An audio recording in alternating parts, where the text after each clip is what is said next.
بسم اللہ الرحمن الرحیم۔ السلام علیکم ورحمۃ اللہ وبرکاتہ۔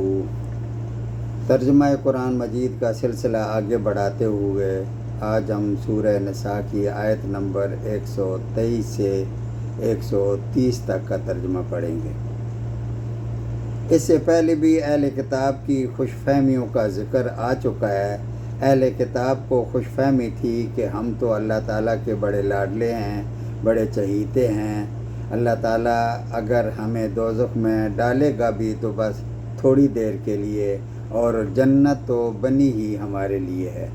اگلی آیت میں اللہ تعالیٰ اہل کتاب کے ساتھ اہل ایمان کو بھی خبردار فرما رہے ہیں کہ تم بھی ان کی طرح خوش فہمی کا شکار نہ ہو جانا۔ آیت نمبر 123۔ حقیقت حال نہ تو تمہاری آرزو کے مطابق ہے اور نہ اہل کتاب کی امیدوں پر موقوف ہے۔ جو برا کرے گا اس کی سزا تو اسے مل کر رہے گی، اور وہ کسی کو اللہ تعالیٰ کے سوا حمایتی اور مددگار نہ پائے گا۔ آیت نمبر 124۔ اور جو ایمان والا ہو، مرد ہو یا عورت، اور وہ نیک عمل کرے، یقیناً ایسے لوگ جنت میں جائیں گے، اور کھجور کی گٹھلی کے شگاف کے برابر بھی ان کا حق نہ مارا جائے گا۔ آیت نمبر 125۔ اور دین کے اعتبار سے اس سے اچھا سلوک اچھا کون ہے؟ دین کے اعتبار سے اس سے اچھا کون ہے جو اپنے آپ کو اللہ تعالیٰ کے تابع کر دے یکسو ہو کر، اور ہو بھی نیکوکار، اور ساتھ ہی یکسوئی والے ابراہیم علیہ السلام کے دین کی پیروی بھی کر رہا ہو۔ اور ابراہیم علیہ السلام کو اللہ تعالیٰ نے اپنا دوست بنا لیا ہے۔ آیت نمبر 126۔ اور آسمانوں اور زمین میں جو کچھ ہے اللہ تعالیٰ ہی کا ہے، اور اللہ تعالیٰ نے ہر چیز کو گھیرے میں لے رکھا ہے۔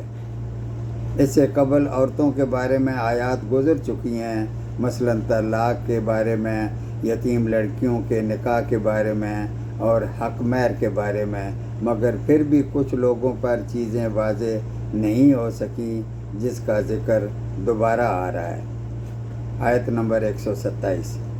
اور لوگ آپ سے عورتوں کے بارے میں حکم دریافت کرتے ہیں، آپ کہہ دیجئے کہ خود اللہ تعالیٰ ان کے بارے میں حکم دے رہا ہے، اور قرآن مجید کی وہ آیتیں جو تم پر ان یتیم لڑکیوں کے بارے میں پڑھی جاتی ہیں جنہیں ان کا مقرر شدہ حق نہیں تم دیتے، اور انہیں اپنے نکاح میں لانے کی رغبت رکھتے ہو، وہ بھی اس لیے کہ حق مہر نہ دینا پڑے اور اس کی جائیداد بھی ہمارے ہاتھ لگ جائے۔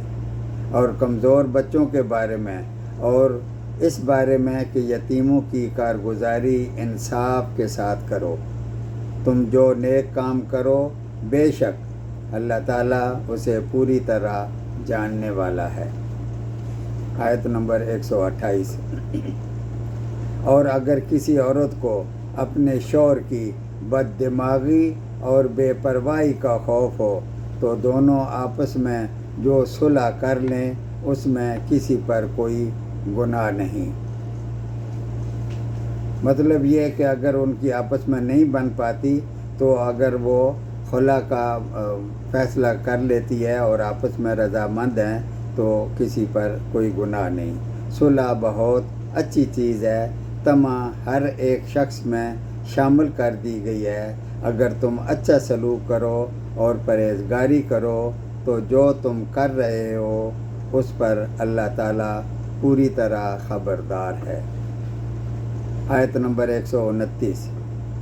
اور تم سے یہ تو کبھی نہ ہو سکے گا کہ اپنی تمام بیویوں میں ہر طرح سے عدل کر سکو، وہ تم اس کی کتنی بھی خواہش اور کوشش کر لو، لیکن بالکل ہی ایک کی طرف مائل ہو کر دوسری کو بالکل ہی نہ پوچھو اور لٹکتی ہوئی چھوڑ دو کہ نہ وہ خامد والی رہے نہ طلاق شدہ۔